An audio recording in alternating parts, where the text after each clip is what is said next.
The real reason gold falls when inflation surges. Key takeaways. The Bureau of Labor Statistics reported April 2026 CPI at 3.8% year-over-year, the hottest reading since May 2023, beating the 3.7% consensus, as Middle East debacle drives gasoline up 28.4% annually.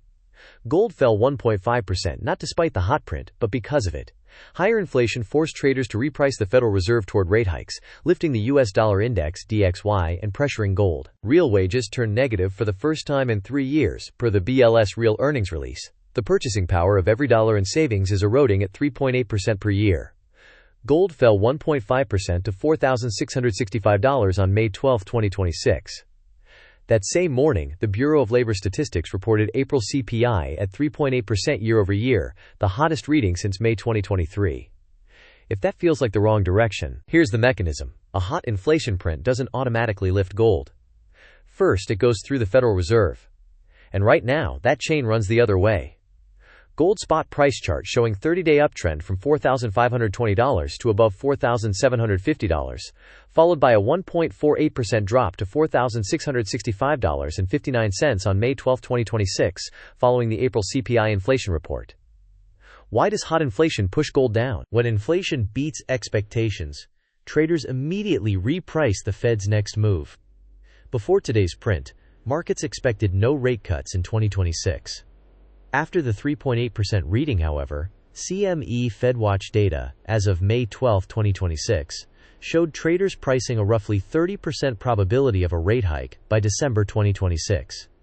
That probability climbs to over 70% by April 2027. In other words, a significant repricing happened in a matter of hours. As a result, higher expected rates strengthened the U.S. dollar index, DXY. Gold, priced in dollars, moves inversely. The chain runs like this.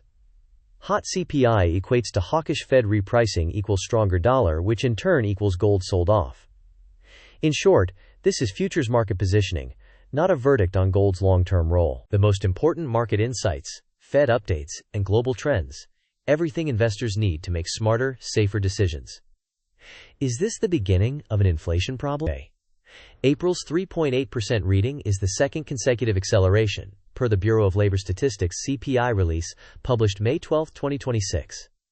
Specifically, March came in at 3.3%, and February was 2.4%, before the current Middle East debacle began. Inflation has consequently climbed 1.4 percentage points in 2 months, with gasoline up 28.4% year-over-year as the primary driver. Shelter costs also rose 0.6% in the month.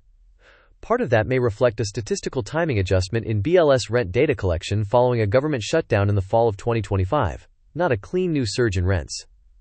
Even accounting for that, the direction is unambiguous. So it sits, and while it sits, real wages are negative, and the purchasing power of savings erodes at 3.8% per year, per the BLS real earnings release.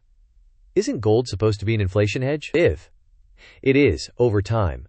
Across decades, gold has consistently preserved purchasing power against inflation. However, the short-term relationship runs through real yields, not inflation itself.